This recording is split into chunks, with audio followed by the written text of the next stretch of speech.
Good afternoon. Good evening, colleagues.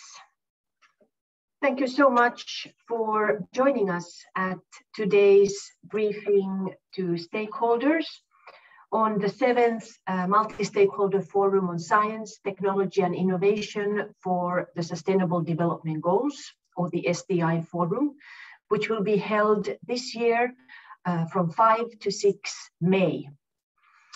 My name is Lotta Tähtinen, and I'm the Chief of the Outreach and Partnerships Branch of the Division for Sustainable Development Goals of UN-DESA, which acts as the Secretariat for the STI Forum.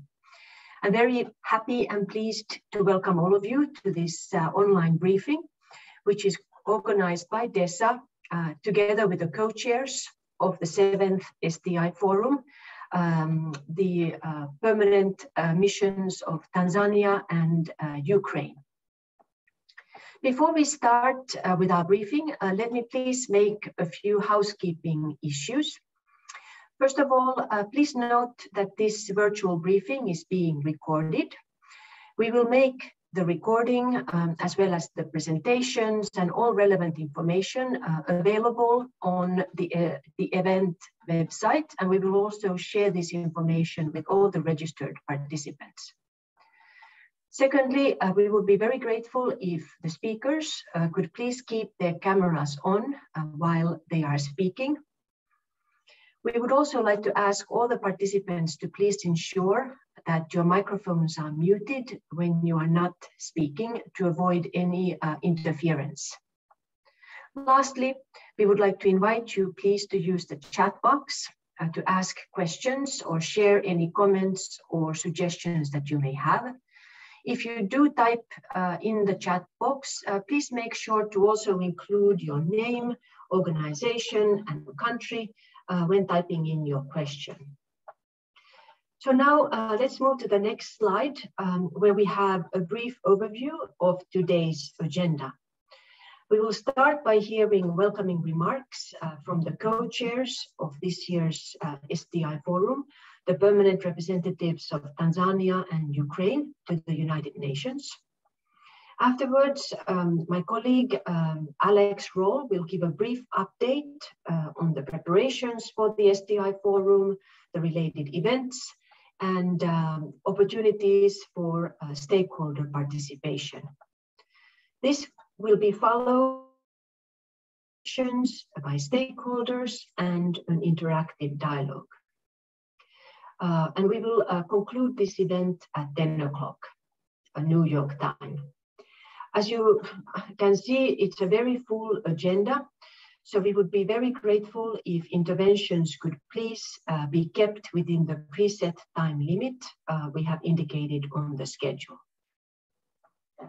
So dear colleagues, this year's STI Forum will be held from 5 to 6 May.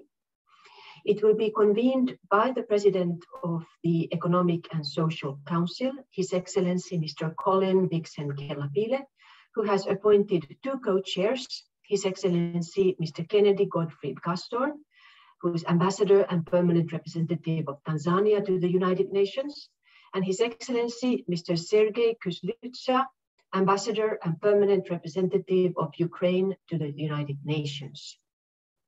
Without further ado, let me now please welcome our first speaker, Ambassador Castor from Tanzania and one of the co-chairs to make some opening remarks. Excellency, you have the floor, please. Thank you very much.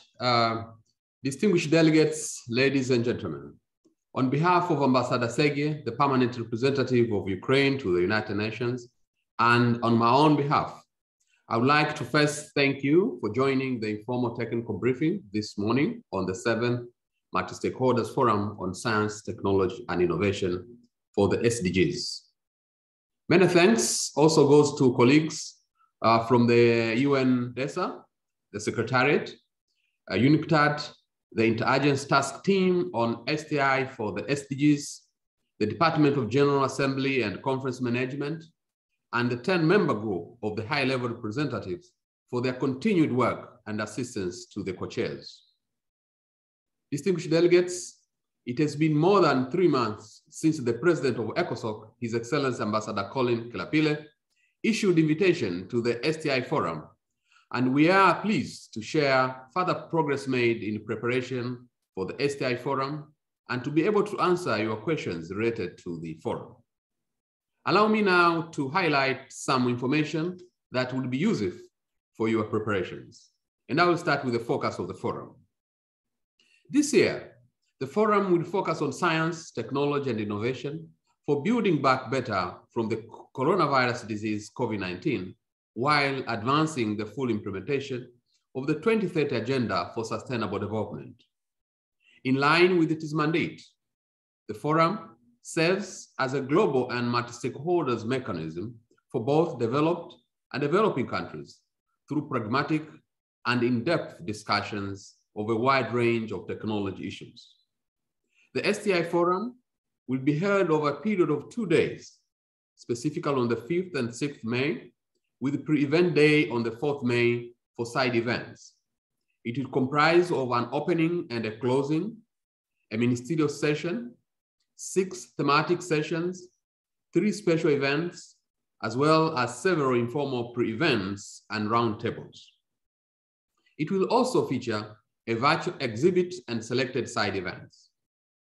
In terms of format, the meetings of the format, namely opening, closing, ministerial session, and thematic sessions, will be held as hybrid meetings with option of both in-person and virtual participation through Zoom. The special events will also be held as hybrid meetings with option of in-person participation and virtual participation. And virtual platform will certainly be confirmed at a later stage. For virtual participants for these meetings, the link to the virtual platform will be made available on the Hoover platform. In terms of participation, the proceedings of these meetings of the STI Forum will be webcasted live and on demand on the UN Web TV and the Hoover platform. This will allow all viewers to follow the proceedings. All other sessions of the forum, such as pre-events, roundtables, exhibits, and side events, will be full virtual and be accessible through the Hoover platform. The meetings of the forum will be held in the Trustship Council chamber for in-person participants. Based on the current guidance, 2 delegates per member state and 1 delegate each for other delegations will be allowed in the chamber. The above arrangements are in line with the letter from the Chef de Cabinet of the Secretary General dated 11th March 2022, addressed to the President of the General Assembly. And for those joining virtually, only the members of the delegation who intend to speak should log into the Zoom virtual platform. Other members of the delegation may view the proceedings on the webcasts, it means UN Web TV, or through the Hoover virtual event platform. All virtual participants, again, who intend to take the floor during the meetings are strongly encouraged to join the virtual platform up to 1 hour in advance of the start time of the meeting in order to confirm that their connections is working properly. The Secretariat has shared a detailed guides on the use of the Zoom platform and on the meetings with remote simultaneous interpretations. Distinguished delegates, we as co-chairs, we look forward to your ministers' participation to the forum so as to have a fruitful discussion on promoting science, technology, and innovation for sustainable development. And in this regard, I would like now to give the floor to my colleague co-chair, Ambassador Sergey, the permanent representative of Ukraine to the United Nations, for his opening remarks that will also highlight other important information regarding the STI Forum. Ambassador Sergey, you have the floor. Well, thank you, dear Kennedy, distinguished guests, participants of this event. Let me talk a little bit about how things will work in practice. When it comes to the scenario of the forum, there will be no advance inscription for participation in the interactive discussions to be held on the 5th and the 6th of May 2022. Requests to speak during the interactive discussions should be made after the floor has been opened for particular discussion by pressing the button on the microphone console for in-person participants and through the dedicated online speaker form to be shared in the chat board of the platform for virtual participants. Interventions should be limited to 3 minutes or less. The time limit will be strictly implemented, including through the muting of microphones once the time limit is reached. The 7th STI Forum will also be hosted on the Huva virtual event platform, which provides all registered participants with access to the live stream of all meetings, special events, pre-events, roundtables, side events, and exhibit taking place during the STI Forum. Delegations wishing to access the Huva platform are invited to register and then create a Huva account using the same email used for event registration. Registration will open soon on the STI Forum website. Relevant information will be circulated separately. Registered participants can access the STI Forum virtually either via a desktop web browser or using the free Huva mobile application downloadable in the App Store on your Apple device or in Google Play on your Android device. The forum faces the challenge to deliver in the limited course of just 2 days on a range of mandates adopted by member states and to meet their expectations in this regard. Professor Karaisha Abdul Karim, Ms. Anita Gurumurthy, and Dr. Jose Ramon of the UN Secretary General's 10-member group of high-level representatives will elaborate more on the thematic areas and topics for discussion at the forum. In this context, it should be noted that the forum is expected to inform and support the SDG deliberations in the high-level political forum on sustainable development in July this year. During the week of the STI Forum, you may also want to visit a virtual technology and innovation exhibition on the Huva platform. We are planning to have highly interactive discussions that will provide adequate time for interventions from member states and all relevant stakeholders. Ladies and gentlemen, the forum would have a high-level ministerial segment with a focus on capacity building and STI roadmaps. We would therefore like to encourage the participation of stakeholders from relevant fields such as science and technology, planning, industrial development, education, research, environment, and others, including chief science and technology advisors, heads of research institutions, and academies of science and engineering. Copies of the draft agenda are available on the website of the forum.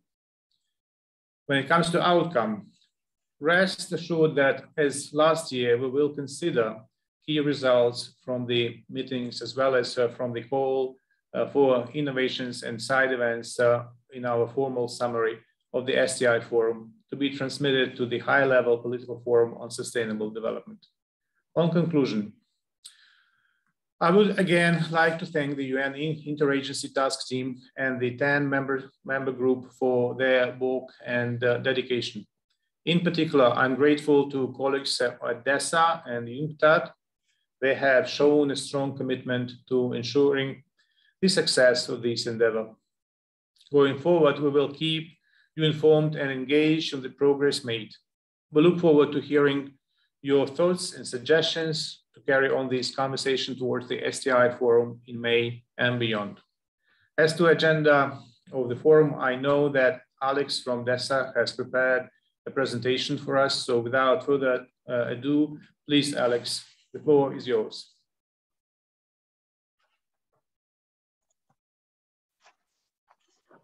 Thank you, ambassadors. It is my great pleasure and privilege to brief you on our preparations for the 7th Annual Multi-Stakeholder Forum on Science, Technology, and Innovation for the SDGs. Many refer to it as the STI Forum. While convenient, we should not forget its multi-stakeholder nature. It is really what makes this forum unique in the UN. And indeed, participation has increased and widened ever since its very beginnings. This includes many who had not engaged with the UN in the past. So under the overall guidance of the chairs of the co-chairs of the forum that we have just heard from, the 10-member group and the Interagency Task Team ITT have had extensive consultations now for several months.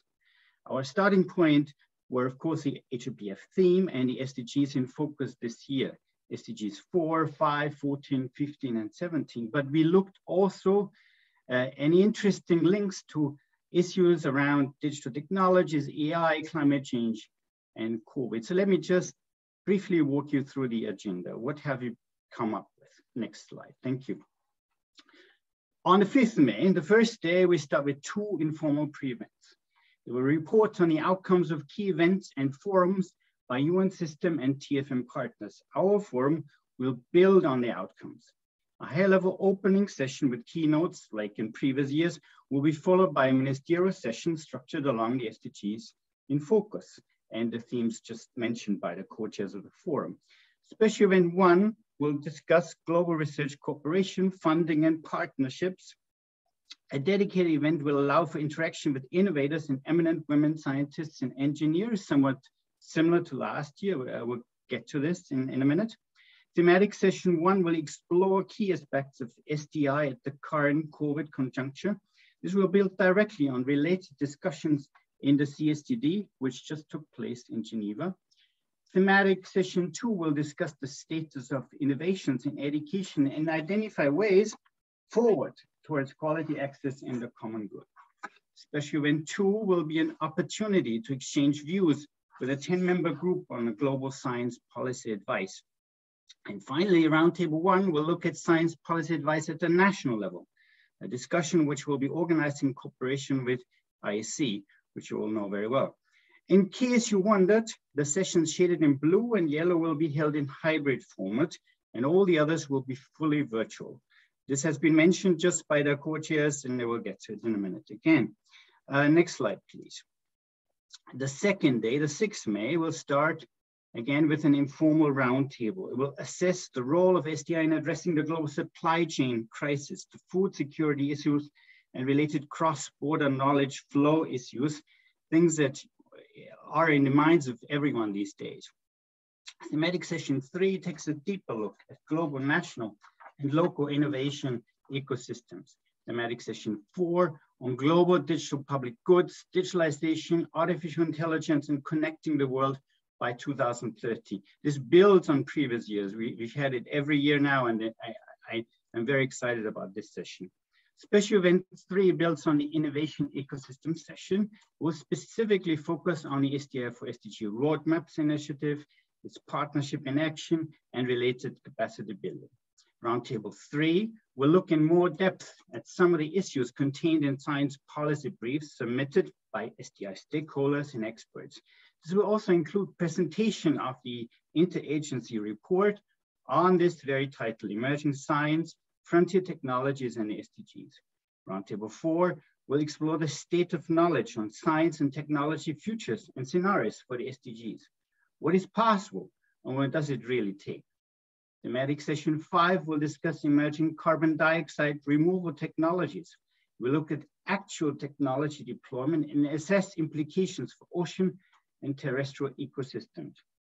Finally, thematic session 6 will take stock at what has been achieved by the technology facilitation mechanism over the past year and identify what remains to be done by TFM partners. Speakers have been identified for all these sessions, but the Secretariat will also reach out to many of you as stakeholders once they're registered to explore opportunities for interventions. Next slide, please. Side events have always been a key means for stakeholder engagement. I'm proud to say that this year, a record number of 55 side events have been approved. It will take place on 4, 5, and 6 May. Organizers are now preparing the sessions and event pages. A big thank you, really, to all those of you who are engaged with these events. Personally, I've always enjoyed these side events most. They're a place for testing ideas and for learning about interesting partnerships. You can check out this year's list on the STI Forum website. From green business incubators to the metaverse, from just energy transition in Africa to national science advice, it's all there, quite some mix. Next slide, please. The innovation exhibit, like last year, will have a virtual one. But unlike last year, this year's winners will be drawn from 14 existing innovation competitions across the UN system. So there won't be a separate competition. Virtual booths will showcase innovators and allow for informal exchanges. 12 innovators will give short lightning talks, and all viewers will be able to participate via chat and question and answers. Anyone interested in partnering on specific practical technology solutions for SDGs, please consider joining these sessions. Next slide, please. Call for inputs.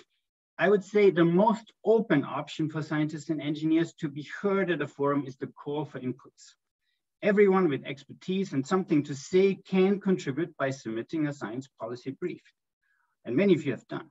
While briefs are subject to peer review and quality control, this call is otherwise entirely open. We've had submissions from world-famous eminent scientists, but also from young researchers and UN experts alike. The current call has been open since December 2021 and closed yesterday on the 31st March. However, we continue to be flexible with accepting submissions throughout the year. If it gets too late this year, it's not going to be lost. We consider it for the following year as well. When these slides were made, we had received about 60 submissions for this year, but last night at the deadline, quite a few more have come in. I don't know the latest tally. Expert volunteers, really their time to write these briefs. And I want to thank them because they do think they have something important to say. Some of them work in government, the UN, others in NGOs, academia, or the private sector. Thank you to all these contributors. Next slide, please. So on the format, we've heard from the co-chairs of the STI Forum. So I don't really need to go through all these details. They're on the slide. You can look at them and at the participants guide online again. But just a few personal words on this. When we started organizing this in the beginning of the year, the idea was that it would be fully virtual still. So, we really expect the in-person element to be primarily delegates from missions to the UN in New York. And most of the speakers, as far as I can see, will participate virtually. So despite all these limits, if you avail yourself of the virtual option, you will miss anything. So I just want to repeat this again. This year we have this Hoover platform, a one-stop shop platform where you can access all the different events with just one registration. So I would encourage you all, anyone who wants to look beyond the official session, please just, when this opens, and I hope this will be open on the STI Forum website on Monday, please go there and register. You'll be updated on new events. You can and start already engage and interact on this platform thereafter in the run-up to the forum. So while if you do have e-delegates access, you don't need to register for the formal sessions. Now, if you want to be informed, if you want to engage, please just do register. In the end, the forum is what we make of it together. Some of you will have heard that key elements of the TFM remain unfunded. It remains primarily a volunteer operation. That's correct. I mean, stakeholders, UN partners, organized science and engineering organizations and engaged government officials, they all volunteer. They all think it's a valuable exercise and endeavor. And it is you who make all the difference in the end. So I thank you all for your time today and in the coming weeks. Thank you. Thank you so very much, Alex, and good morning, good day, colleagues. I'm Nayara Costa from UNDESA Division for Sustainable Development Goals. I just wanted to really highlight some of the messages that Alex has shared with us. When registration opens, it's very important that you register using the Whova platform. It will give you access. You have seen the agenda of the STI Forum usually is very packed, is very broad, and you will have a lot of options to choose. So the Whova platform will allow you to even build your own agenda and to move beyond sessions easily and to follow the different sessions.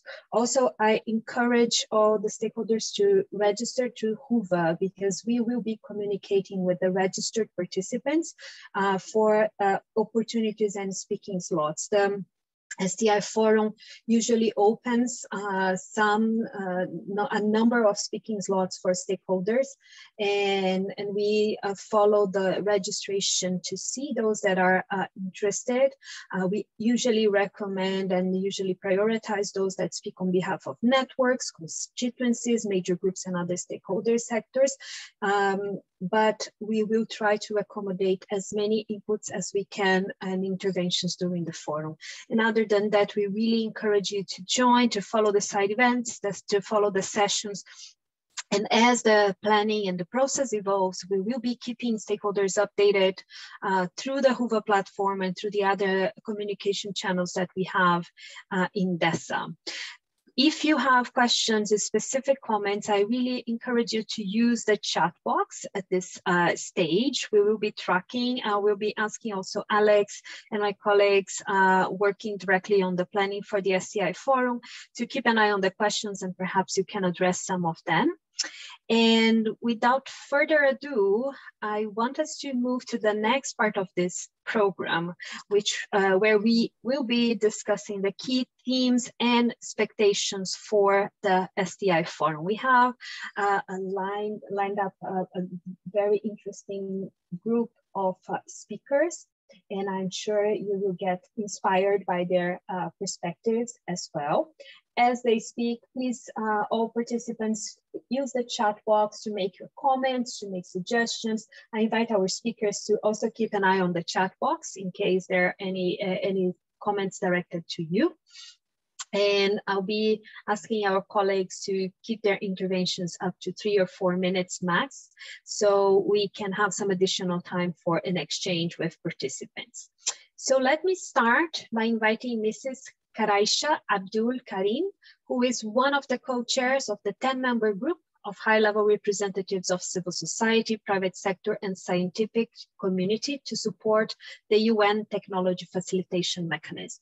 She's also Associate Scientific Director at the Center for the AIDS Program of Research and Professor of Clinical Epidemiology at the Columbia University. Professor Karim, please, what are your main expectations for the STI Forum 2002?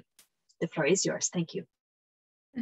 Thank you very much, and greetings, colleagues, distinguished guests, and it's a real honor and privilege to be part of this consultation with the stakeholders. And I think we've been having lots of discussions with the co-chairs, with our colleagues at UNITTT, and also within the 10-member TFM.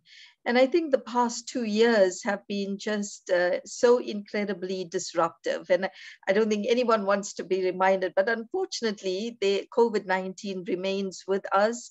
And we're learning to live with SARS-CoV-2, and its sequelae, as we are learning, is quite complex and prolonged. But at the same time, there are important lessons that we can draw from COVID-19. And as we move into 2022 and this particular forum, I think that one of them is how do we enter this new era of pandemics better prepared?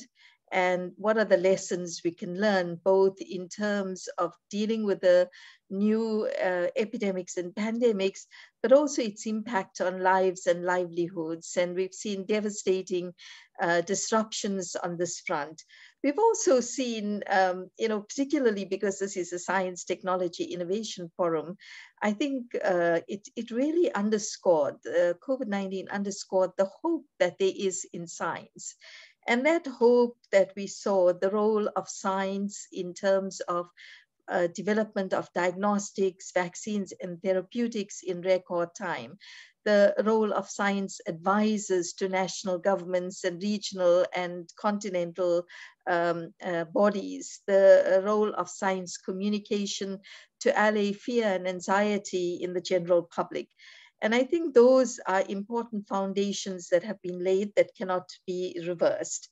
I think we've also have a glimpse of the future in terms of what is possible when you have access to technologies.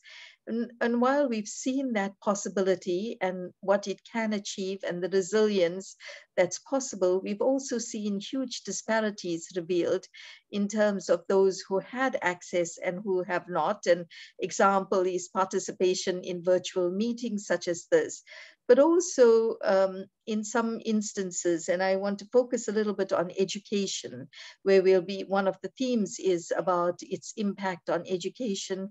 And we've seen again how online learning enabled schooling to continue disrupted.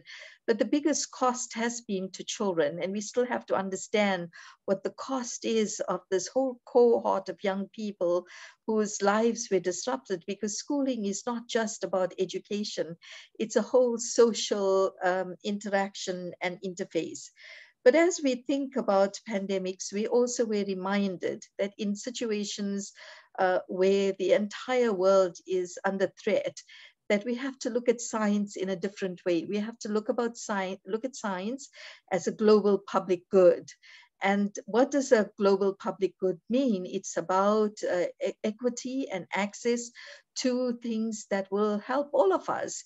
And so we can't deal with pandemics if you put a fire out in one place and not in others. And I'm really pleased to see some of the local R&D capacity investments that are being made that will help us, I think, to get to that capacity. You'll hear more about the ecosystems that are being developed locally, nationally, and globally. And I think also the hope is we can't forget other things that are taking place within the broader SDG commitments, but particularly looking at climate change and some of the issues and emerging technologies in terms of carbon removal and what the implications and impact is. So I'm going to pause there and say we have an incredible opportunity. We're really looking forward to the stakeholder input into this process by speakers, by policy briefs, and I'm going to leave some of my colleagues to elaborate on specific issues around technology and ecosystems. Thank you very much. Thank you so very much, Professor Carey. We have, let me follow up and now invite another distinguished representative of the 10-member group, Dr. Jose Ramon Lopez Bertillo Romano. He is also the Science Diplomacy Advisor to the Mexican government, Chairman and Non-Executive Director of Zenith Energy Limited, and co-founder and chairman of Q Element from Mexico. Dr. Lopez Bertillo, please, you have the floor. I thank you very much, and particularly the stakeholders team in DESA and Mr. Alex Rerol for giving me some space today to touch on issues I couldn't complete yesterday due to technical problems. I will refer in this case mainly to thematic session 3 and 2 and roundtable 2 and 3 if there's time for it.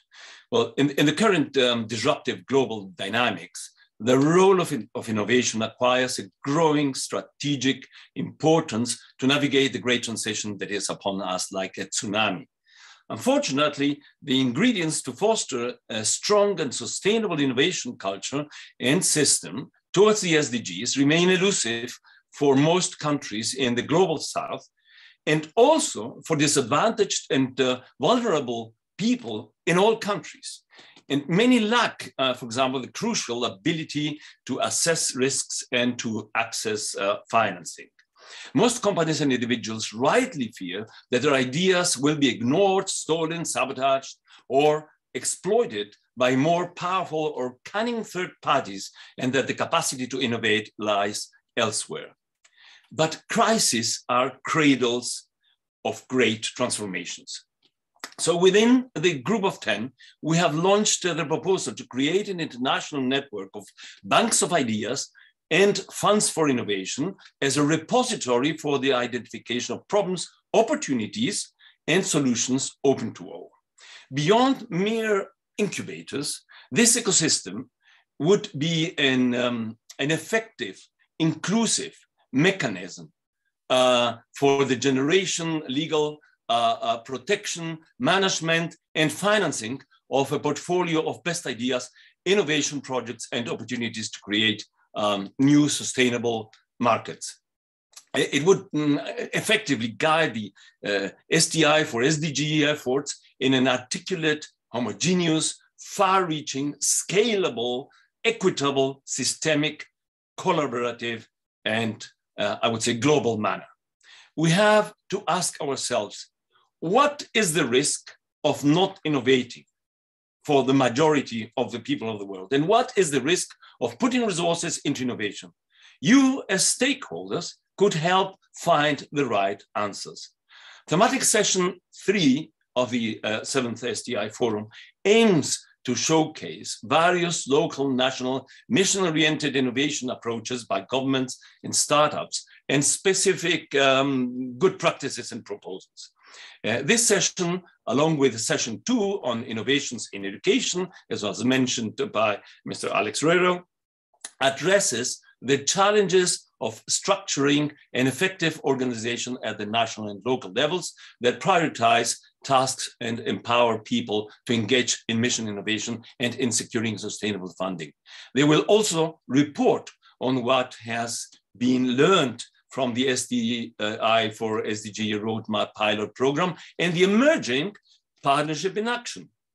Well, the UN, TFM, and IATT are encouraging countries and all stakeholders to participate in developing an effective, coherent, interconnected, I would say, and collaborative global system to stimulate, focus, and channel creativity and help protect, promote, and finance all stages of innovation. This includes, of course, reinforcing skills and higher education programs and strengthening the ability for technology-based business creation compatible with achieving the SDGs and providing global public goods. Well, I just mentioned very briefly the two roundtables, one on emerging science, frontier technologies, and SDGs, which is a sequel to Resolution 7317 and recently Resolution 75-316, as well as 76-213.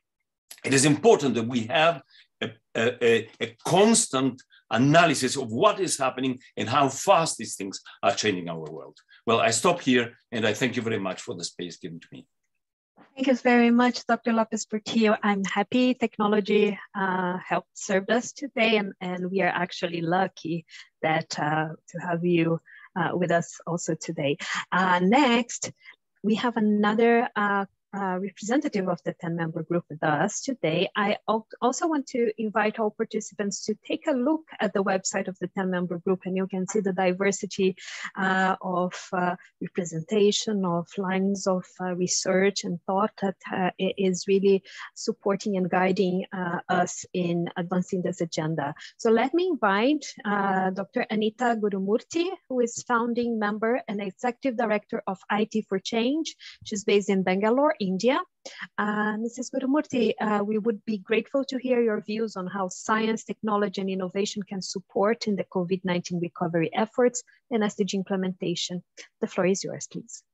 Thank you very much. I hope I'm audible. Esteemed friends, it didn't need a pandemic for us to know that digital technologies are not just enablers of development, but emblematic of a new paradigm. But the pandemic did show us one thing, that there is great urgency to make digitalization work for global justice and social equity. Harnessing digital infrastructural capabilities and bridging the variegated digital divide is the #1 priority for advancing the 2030 agenda. The digital divide today is not just a connectivity divide, but it is an infrastructural divide. And this is something we hope to address through thematic session 4, but not only, it will also be a kind of a recurrent theme through the other sessions. Digital public goods, which are, I think, very key to closing the infrastructural divide. And we have seen that increasingly in the past couple of years in health, in terms of digital ID and different other architectures used in EdTech. All these have become extremely important. And as the UN Secretary General's proposals highlight, to realize the SDGs, we need to invest in digital and data public goods. And these are critical innovation ecosystems, particularly for developing countries and LDCs. In fact, according to one industry estimate, by 2025, 97% of all large companies will use artificial intelligence. The urgent imperative then is to ensure that the data and AI economy is based on a universal, integrated, human rights-based digital constitutionalism that brings together democratic and distributive integrity. So we need both. We really need the social sphere and the economic sphere to come together to really work for the majority. And nothing puts it more eloquently than UNCTAD's Digital Economy Report 2021, and I quote, "There have been voices calling for a new digital Bretton Woods moment or for a digital New Deal. The Bretton Woods agreements and the New Deal were great achievements in their time, contributing to a prosperous recovery after World War II and much needed multilateral cooperation. While the current circumstances may be similar in a number of respects, the situation now is not the same, as many developing countries were not yet independent at the moment the Bretton Woods agreements were reached. They were not part of them, and the New Deal was the policy of just one big power. Besides, the evolving digitalization context is much different. Thus, it would be advisable to use some creativity in finding new terms that more appropriately reflect the current realities and needs of all countries and stakeholders." So in addressing thematic 4, we would really look at making the technology facilitation mechanism a funded mandate in the UN and formally integrating the work of the TFM to other UN bodies, which is very vital going forward. Secondly, the open question of global digital cooperation and what it would take for the internet paradigm, the digital paradigm, to work for everybody in a people-centered information society. Thirdly, what is the role of ODA, public finance in digital public goods? The share of ODA for digital transformation must increase. And finally, I think it's important that national governments are seen as key actors, alchemists for full citizenship in the digital society. And we need to really imagine alternative cooperativist platform and data business models and move from data extractivism to a data collectivism. And here I would like to submit para 30 of the SDGs says that trade must not run counter to the SDGs, and developed countries do have a responsibility not to thwart the data capabilities of developing countries. Finally, we also need businesses to respect human rights, not only of citizens in the global north, but especially in the digital space, exercise their duty of care in the global south. So finally, in the STI Forum 2022, we should really look not only at intra-agency collaboration, which the 2021 UNGA resolution on science, technology, and innovation underscores, but also I would submit concerns about development financing, B, a democratic dialogue about how human rights and development-centered concerns around AI and data governance will be integrated in the global debates. And finally, we need a critical stock taking at this moment of the different initiatives of the UN, but not only the UN, but other interagency collaborations in digital data and AI infrastructure initiatives from the standpoint of equity and global justice. Thank you very much. Thank you so very much, Dr. Gurumurthy, and to the 3 representatives from the 10-member group. And again, I invite colleagues to review the page and take a look of the work that they have been doing as well. So let me move ahead. I know we are running short of time, so I'll be asking our next panelists to try their best to stick to the time. Let me invite Dr. Mathieu Denis, Acting CEO and Science Director of the International Science Council. He's also representing the Scientific and Technology Community Major Group. Dr. Denis, please, you have the floor. Thank you very much, Excellencies, colleagues, friends. Thank you for providing me an opportunity to talk today. My name is Mathieu Denis. I work with the International Science Council. As was just said, and together with the World Federation of Engineering Organizations, we coordinate the Science and Technological Major Group. Colleagues, now reflecting on how science can help support the Build Back Better agenda and how we can collectively build a more responsive STI system at the global level, I would like to highlight what I regard as 2 critical challenges and priorities. The first one I would phrase as the need for a major reboot of science diplomacy mechanisms at the global level. The pandemic has made very obvious how lacking the channels for science diplomacy in the multilateral systems are, especially when addressing emergencies. I mean, the fact that the UN was unable to have a meaningful discussion of COVID at the Security Council level, or the fact that we have not yet amended the international health regulations to better address pandemics, I think are cases in point. Now, clearly, science had successes, 7 or so new vaccines in a record time, yes. Yet, 2 years down the road, we still haven't been able to put in place a fair system for vaccines rollout in the global south and in all parts of the world. And that is a failure to a large extent of science diplomatic system at the global level.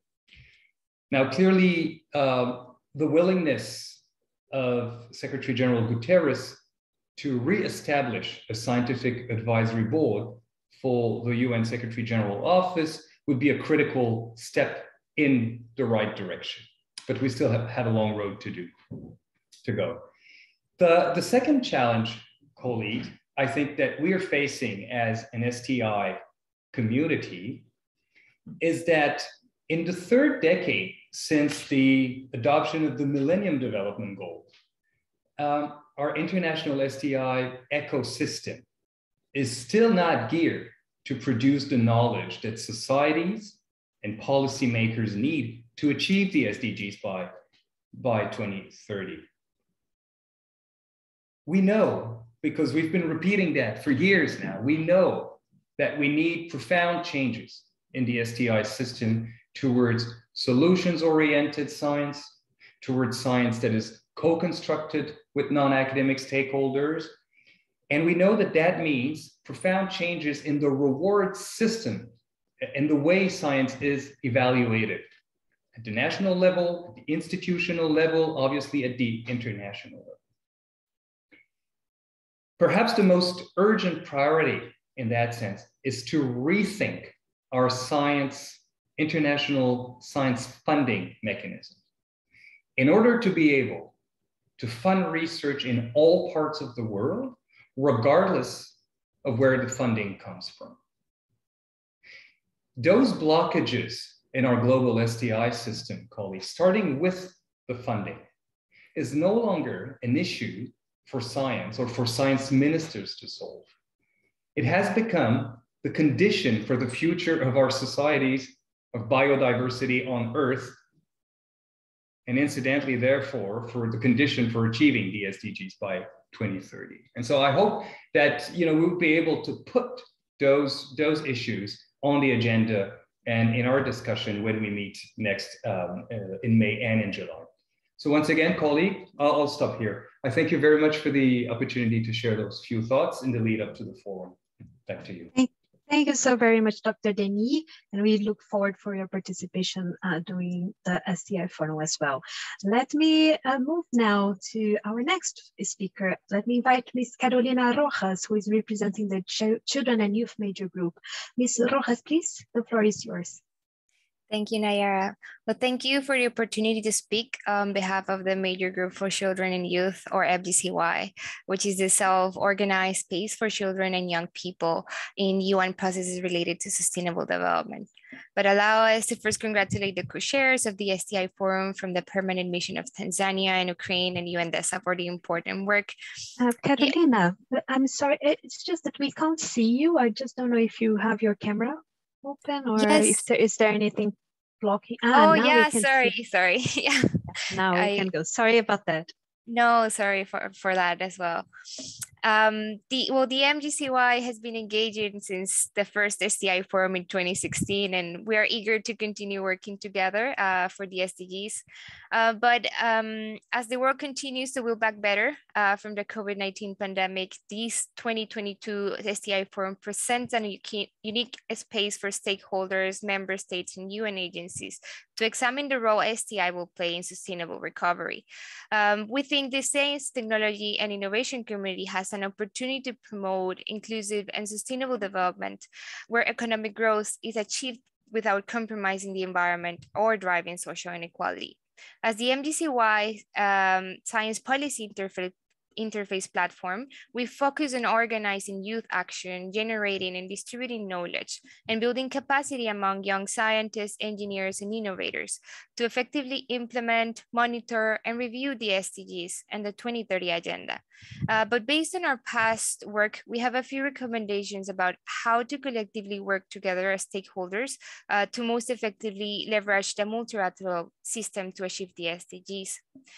First, we'd like to really highlight the need for technology assessments to achieve the SDGs. We know that technological revolutions driven by sustainable development, but also the global economy, such as the Industry 4.0, will require systems in place that allow the evaluation of economic, social, ethical, and environmental consequences and also benefits of these new technologies. We believe the stakeholders engaged in the STI Forum are crucial to developing, testing, and deploying technology assessment frameworks that can be used at regional, national, and even local levels. In past GSTIC conferences, the SPI platform has opened spaces for youth and other stakeholders to explore how to create these frameworks. Collaborative processes such as these, which consider a variety of stakeholders, are needed to develop appropriate frameworks, and we invite other stakeholders and policymakers to continue to partner toward this effort. Secondly, while the international community works towards facilitating economic diversification and technology adoption to leverage the new technological revolutions, preparing the future workforce needs to be a priority. This will require every one of us as stakeholders to work together towards upskilling the young population. The SPI platform, supported by the United Nations Statistics Division and the regional hubs for big data in Brazil, China, Rwanda, and United Arab Emirates, recently organized a hackathon to provide a space for young people to develop their data science skills and support youth engagement in evidence-based decision-making. Preparing the workforce also will require capacity building for young people to take part in science policy efforts, which will allow youth to more effectively engage in advancing the STI for SDGs process around the STI Forum. And capacity building could include partnering with UN agencies to create training opportunities for young people, especially young people with expertise in technical fields like science and engineering, to engage more effectively with policymaking. The SPI platform, supported by the Journal of Science, Policy and Governance and the UN Educational, Scientific and Cultural Organization, recently announced a call for papers and competitions on open science policies as accelerators for achieving the SDGs. We invite other stakeholders and UN agencies to continue to partner towards this effort as we prepare for the 2022 STI Forum. And then finally, the STI Forum is an excellent avenue for communication, but we need more avenues for collaboration.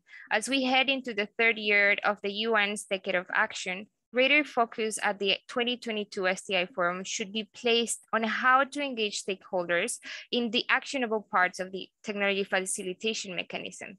So as we approach the STI Forum, we would like to strengthen collaborations with other UN agencies and stakeholders to continue offering capacity building and upskilling opportunities for youth. We look forward for continuing to collaborate together toward the SDGs ahead of the STI Forum. Thank you.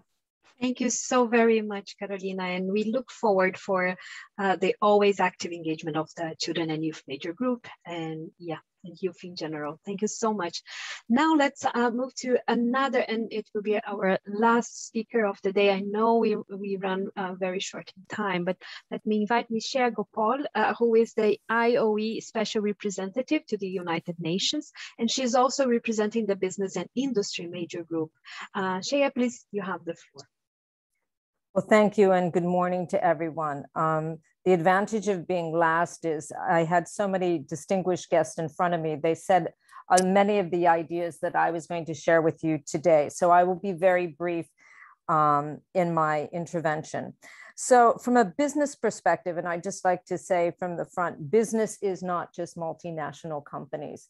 We are representing the voice of business, which is small, medium-sized companies, companies that are in LDCs, employers, and also employees. And so from that aspect, I'd like to, based on our survey, on our recent survey, particularly in LDCs, I'd like to focus on SDG 4 and 5. So one of the critical issues that from a business perspective that we need to address if we want to build back better is access and infrastructure. Many people are without electricity and computers. As you know, the figures, 1 in 3 people around the world never use the internet, and around 37% of the world's population, or 2.9 billion people, have never used the internet.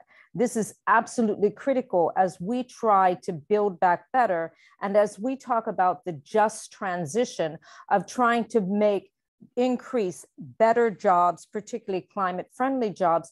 Infrastructure access is absolutely critical. Businesses willing to put their foot forward and assist. We are doing that. Governments, they know, cannot do it alone. And so we're working very closely with the governments in trying to see how our innovation and technology can assist. But as soon as we get the access, and many of you have already alluded to this, skilling becomes absolutely critical. In our survey, again, we asked people, what technology and training do you need? And many said, how do we know if we have never used computers, we haven't had access to this? But skilling is not just the skills of today that are required, but most businesses will tell you that the skills today will no longer be valid and used 3 years down the road. And so we need to reskill. We need to teach and have young people learn and be able to move into new jobs, but older workers as well. As we move into a more technological world, we need to make sure that older workers are not left behind. Lastly, globally, 58% of men have access to the internet compared to 48% of women. Girls and women simply lack internet at home, in their schools, in their workplaces. And in particular, because women are overrepresented in the informal economy, care work and home-based work. It is absolutely critical that we come together and address particularly STEM education for girls. For that reason, we have set up a partnership with Microsoft, a recent initiative where we're trying to train 20,000 girls and boys, potential workers in LDCs, with really IT basic skills. Lastly, I would just say, you did a great job on the partnership forum. I hope the STI forum will follow that same sort of format of being inclusive, listening to the voice of all various industries, including women entrepreneurs and various sectors. Thank you very much. Thank you so very much, Shea, also for the feedback on the partnership forum. We hope we'll be doing even better during the STI forum. And colleagues, I'm afraid we run out of time for today's briefing, But again, today was just a teaser of what is coming during the STI Forum. The registration for the STI Forum will open next week. Please watch the webpage for the STI Forum. We will be publishing soon, I think, on the slide of the thank you slide. We will be sharing broadly. Also, our speakers from today, several representing very big, important major groups, networks, and constituencies. We will count on your support to promote the STI Forum, enrolling your participants, your members. And please do that, because we will be communicating more and more about how to engage, how to participate, and how to follow the discussions. So once again, my huge thanks to all our speakers, to all the participants who joined us today, and also to my colleagues at TESA for all the support in putting this briefing together today. Most especially also to the ambassadors and the co-chairs of the STI Forum, the ambassadors from Tanzania and Ukraine. They joined us today. We will be compiling the chat boxes, the inputs. We'll check your questions and try to address those as we prepare to launch the registration for the forum. Thank you so very much again. Wishing you all a lovely weekend. Thank you. This meeting is now closed. Thank you. Bye. Thank you. Bye-bye. Bye.